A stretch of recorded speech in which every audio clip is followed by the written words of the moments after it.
সেই নবীজির উম্মত যারা দো জাহানের ধনী তারা, সেই নবীজির উম্মত যারা দো জাহানের ধনী তারা। মাফ চাইলে মাফ করিবে বলেছে কোরআনে, মাফ চাইলে মাফ করিবে বলেছে কোরআনে।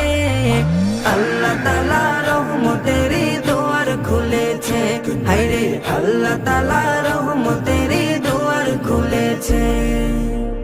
আকাশেতে লক্ষ তারার জোনাক জ্বলেছে, আকাশেতে লক্ষ তারার জোনাক জ্বলেছে। আল্লাহ তাআলা রহমতের দুয়ার খুলেছে, হায়রে আল্লাহ তাআলা রহমতের দুয়ার খুলেছে। আকাশেতে লক্ষ তারার জোনাক জ্বলেছে, আকাশেতে লক্ষ তারার জোনাক জ্বলেছে। আল্লাহ তাআলা